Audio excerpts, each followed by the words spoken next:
குவைத்தின் இன்றைய முக்கிய செய்திகள்.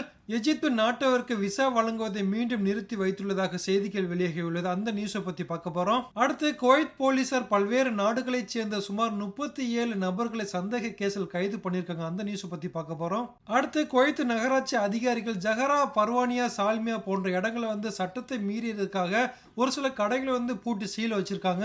இது போல குவைத்தின் முக்கிய செய்திகளை பார்க்க போறோம். வீடியோ புதுசா பார்க்குற நண்பர்கள் நம்ம சேனல் சப்ஸ்கிரைப் பண்ணிட்டு கண்டினியூ பாருங்க. முதல் செய்தி, குவைத் அரசு எஜிப்து நாட்டவருக்கு விசா வழங்குவதை மீண்டும் நிறுத்தி வைத்துள்ளதாக செய்திகள் வெளியாக உள்ளது.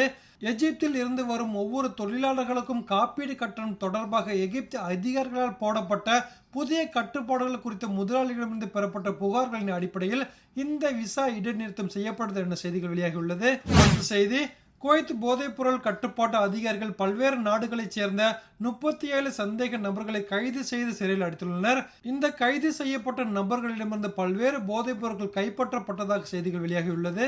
அடுத்த செய்தி, குவைத் உணவு மற்றும் ஊட்டச்சத்து பொது ஆணைக்குழு அதிகாரிகள் ஹவலி மற்றும் சால்மியால உள்ள 4 உணவு நிறுவனங்களை பூட்டி சீல் வைத்துள்ளனர். இந்த சீல் வைத்த 4 உணவகங்களின் உள்ளே பூச்சிகள் இருப்பது மற்றும் தனிப்பட்ட சுகாதாரத்தை பராமரிக்க தவறியது போன்ற குற்றச்சாட்டுகள் எழுந்துள்ளது. அடுத்த செய்தி, குவைத் ஜஹரா ஏரியாவில் உள்ள காவல் நிலையத்தில் குவைத் குடிமகன் ஒருவர் புகார் அளிச்சிருக்காங்க. அது என்ன புகார் அப்படின்னா, கஞ்சா விற்பனை செய்த ஒரு நபர் போதை தராத போலியான கஞ்சாவை கொடுத்து தன்னை ஏமாற்றி விட்டதாகவும், அந்த நபரிடம் தன்னுடைய 300 தினாரை கொடுத்து ஏமாந்து போனதாகவும், அதற்கு இழப்பீடு வழங்கும் என்று புகார் கொடுத்துள்ளார். அந்த மோசடி நபர் கொடுத்த கஞ்சா பொட்டலத்தை திறந்து பார்த்தபோது அதில் பெரும்பாலான அளவு சாதாரண மரத்தின் இலைகள் தான் இருந்தது எனவும், இதன் மூலம் தாம் ஏமாற்றப்பட்டதை உணர்ந்ததாகவும் புகாரில் குறிப்பிட்டுள்ளார். பின்னர் மோசடி செய்த நபர் மற்றும் புகார் கொடுத்த இருவரையும் குற்றவியல் விசாரணை குழுவினரிடம் ஒப்படைக்கப்பட்டதாக செய்திகள் வெளியாகியுள்ளது.